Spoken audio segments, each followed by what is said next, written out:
Dito sa sa alyansa, talagang ang nagsalita na hirap sila makakuha ng boto sa Visayas ay tatlo talaga ang nagsabi nito.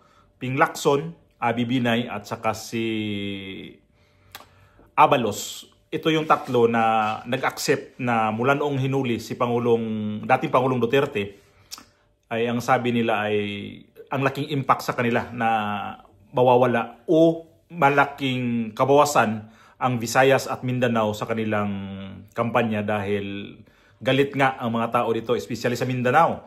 So ito yung presko nila nung nasa Tacloban. Akala ko si si Ping Lacson lang yun na nagsabi na mahirapan sila. Pero mayroon pa ditong iba na ayaw lang magsalita kasi bukod pa doon sa bagong nangyari yon na pumunta sila ng Tacloban na hinuli nga yon si dating Pangulong Duterte, ay iwas sila doon sa mga magkuminto muna itong si sino pa? Soto at saka si itong si Tolentino at saka si sino pa isa na ko nito, nakikita ko na ayaw niya magsalita masyado, si Erwin Tulfo. Kasi iniwasan ni Tulfo lalo kasi sa survey ngayon siya ang nangunguna. Kaya lalo siyang hindi magkomento dito sa sa nangyari ngayon. So ito yung video para mapanood nyo at mapanood natin na hirap talaga ang alyansa sa Visayas at Mindanao. Although sa Luzon, hirap pa rin sila. Apektado raw ang kandidatura ng mga pambato ng administrasyon ng pagkakaaresto kay dating Pangulong Duterte. Nangampanya sila ngayon sa Tacloban pero hindi sumipot dyan ang presidential sister na si Senator Amy Marcos. Apektado ba kami? Well, personally, I would say yes. Because right now, it's an emotional issue. May epekto talaga kasi hindi na maikakaila na marami rin siyang supporter, especially in Mindanao and even in the Visayas. So, meron actually. Ngayon, ang tanong mo kung mali o tama, only time will tell. Marami pong nagbabatikos, marami yung nagsasabi, ay, hindi kita boto kasi nasa alyansa ka. I think, isa lang naman po lahat ang gusto natin. Lahat tayong gusto natin, hustisya. They can invoke Article 60 of the Rome Statute that can provide an interim release pending trial. Pag may iedad na o may sakit, pwedeng i-house arrest sa The Hague. Former president is still a Filipino, di po ba? So dapat bigyan pa rin siya ng tulong ng gobyerno natin. Di ka nakapag-subscribe na kayo? So paki-subscribe naman at saka like itong video na to para dadami pa tayo. Si nito, ang malakas na nagsabi talaga, ito si Abalos at saka si Ping Lacson. Si Abby Binay mukhang may may palaban pang sinasabi ni Binay kasi, uy, miyembro ka, di ba? Sabi niya, miyembro ka sa alyansa, di ka namin ibuboto kasi doon ka kumampi. So, si Lacson naman, inamin talaga niya, nahirap silang makakuha ng boto sa Visayas at Mindanao at saka Abalos. Wala naman tayong maano nito si Abalos eh. Kung nakikita nyo ang Mandaluyong dati na sino yung nakapunta ng Mandaluyong, sino yung nakadaan dyan sa Mandaluyong, palitan lang naman sila dyan eh. Gonzales, Abalos, kung mga Abalos man lang, ipasa nila sa tatay, ipasa sila sa mga asawa. At ako rin naman dati, nakatira rin naman ako ng Mandaluyong at siya rin yun ang nagiging mayor. Mukhang wala rin masyadong progreso ang Mandaluyong dati. Andun pa rin yung mga, yung mga squatter. Tapos, ang daming, ganito, pagdating ng eleksyon, ang daming mga plano, ang daming mga pamimigay na panahon lang naman sa eleksyon. So, di ako believe nito ni Abalos dati na nagiging mayor to. At lalo na inapuwento siya ni dating Pangulong Rodrigo Duterte ng MMDA chairman. Siya rin to namuno. Wala rin to, kagaya lang ni Tolentino. At ito si Tolentino, mukha talagang backfighter din to. Kasi yun nga, sabi niya, doon na lang sa ICC, kailangan mag-file ng petition na ano ba yung sinasabi niya doon. Kung saan to dati, na tinulungan to ni dating Pangulong Duterte, saan siya ngayon? Dito kay Marcos kumampi kasi nga ang ano niya dito ay mananalo siya ngayon kasi dito naman siya sa administrasyon ni Bongbong Marcos. At di niya alam na sa survey ngayon, nasa baba siya kagaya ni itong si Abalos. Ito si Abalos, malabo talaga itong mananalo. Nakita natin ngayon kung sino talagang umaak dito sa bandang taas sa survey daw na malakas si Tulfo at saka itong si Lacson. Pumapasok daw to sila daw sa ngayon pumapasok daw. Wala kasing survey ngayon na nilabas na bago kung sino talaga ang nanguna ngayon sa PDP Laban ba o ito sa alyansa. Kasi nga itong pumapasok dito sa alyansa, ito yung mga itong mga kandidato nila ni Lito Lapid, Pacquiao, Bong Revilla. Ay, Ginoo ko. Ano kayang mangyayari naman sa bansa natin pag yan ang papasok? Tapos ito si Soto. Yan naman, pasok naman to sa survey. Si Lacson, mga matatanda na yan. Uy, mga balingbing pa yan. Di na natin dapat yan. Wag na yung isulat yan sa balutan nyo.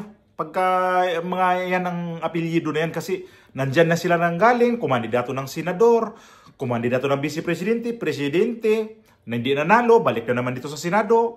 Tuwing eleksyon na lang, nandyan pa din sila. Sila pa rin nakikita natin dyan sa mga papagmumukha niya pagdating ng mga kampanya. Nakakasawa na, parang gusto mo na silang kung yan sa Bisaya yan, sa amin sa Bohol. Lagyan mga tipasi na yan, wala na yan. Di na yan pwede igiling kasi di natatablan ng makina sa gilingan kasi matatanda na Lalo na to si Tito Soto, nagiging Senate President dati. Dapat magpahinga na lang yan, ipaubaya na lang dito sa mga may kakayahan talaga. Di ba to abogado? Ping Lacson, pabalik-balik yung mga niya na kailangan magbantayan niya yung yung panahon ng budget. Yun lang ba yung niya? Bantayan lang talaga yung walang maka-eskapo na mga kagaya nung 2025 budget na ang daming mga butas. So yun ang daw niya, kailangan talaga bantayan. Pinuhupuhunan niya mga ganyan ngayon, yung itong mga to, nung hinuli si Pangulong Duterte at tinapon dito sa Europe, inamin talaga nila hindi na sila ganun lakas dito dyan sa Visayas at Mindanao. At napansin naman natin na mayroon silang, ngayon yata, ang araw na to, Cavite sila. 13 Martires yata ang kanilang, 13 Martires yata ang kanilang, doon ang kanilang kampanya. At mayroong sinabi si Bongbong Marcos doon. Sa sunod kong vlog, makikita niyo yun. Na kung ano sinabi ni Bongbong Marcos noon. May nilaglag siyang general doon. Na chip pa niya. Na nilaglag niya. Na ang maganda daw talagang performance na nagiging PNP chief. Itong si Lacson. Kasi yung malalaking tiyan daw dati. Pinapaliit ni Lacson. Ginawa talaga na mag-exercise at saka paliitin yung mga tiyan ng mga pulis. Kasi yun ang ni Lacson dati sa kanyang advocacy sa mga nagiging PNP chief siya. So hangang-hanga siya kay Lacson. Ay, alam naman natin si Bongbong Marcos pag nakita ko kanina So makikita nyo yan sa sunod kong vlog. Ito yung susunod ditong vlog ko ngayon. Yun ay susunod ko kung sino yung binanggit niyang PNP chief niya. Wala. Basta makikita nyo yun. At ako pulang kapula Di ako ngayon sa alyansa to ako nga nakapulang to. Nagkaroon lang ako ng pagkakataon ngayon to pala. So ayun, takot na takot itong alyansa ngayon, Visayas and Mindanao. Meron ako isang vlog nito noong nakaraang araw. Grabe yung suporta nyo doon. So sana yung nag-comment lahat doon, sana totoo yung sinabi nyo na wag natin ibuto yun. Straight tayo PDP Laban. Dito tayo ngayon kukuha ng puwersa para itong impeachment na ni VP Sara na darating sa July. Magkaroon tayo ng dito, mga senador na matino. Ito, wag natin iboto itong mga senador sa kabila na kumang kandidato na ito, Manny Pacquiao, walang isang salita. Itong si Tolentino, Balingbing, basta sinasabi ko na kanina, matatanda na yung iba dyan.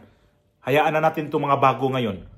So, ito lang ang ko dito sa sinabi ni Abibire na hindi ko rin nagustuhan to kasi mukhang sa tingin ko dito sobrang taklesa rin tong na to ni Abibire na to. Ito ba yung Pamiris? Ito ba yung natin? Pipiliin na senador din? Na hindi nga sila magkasundo-sundo na magkapatid sa Makati. Away-away din to sila. Kasi yung kapatid nito, ang asawa nito maglalaban pagka mayor sa Makati. Yung si Kimbo, yung lalaki. Kimbo, ayun ako. Marikina pala yun. Ano ba apelyido ni nitong si Binay, nakalimutan ko. Comment nyo na lang kung sino yung yung apelyido nito, nakalimutan ko eh. Si Abi Binay. Hindi Kimbo Naano ko si Kimbo. Yun yung yung naglalaban ngayon itong si Nancy Binay at saka yung asawa nga nito ni Abi Binay, na yun ang maglalaban sila. Campos.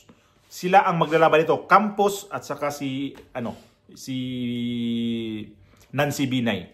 So dati nakita nyo naman itong si Abi Binay nag-away mismo sa loob ng simbahan sa kanyang kapatid na si Junjun Binay. Na nandun pa yung tatay nila. Hindi nga nirespeto sa loob mismo ng simbahan. Doon sila nag-upakan. Doon nagtatalo. Doon nagmurahan yata. Yun Inangwat na lang ngayon sa tatay nila. So ito ba yung klase mga kandidato na na ibubuto natin, na ultimo nga pamilya nila hindi nga sila magkasundo-sundo. Tapos gusto pa nila magkakandidato dito para gagawa sila ng batas. Gawin niyo muna lang yung nila. Internal problem nila, gawin muna nila. Huwag dito mangialam sila sa labas. At saka nagsawa na rin tayo dito sa mga Binay na wala ring ginagawa yan diyan, sa totoo lang.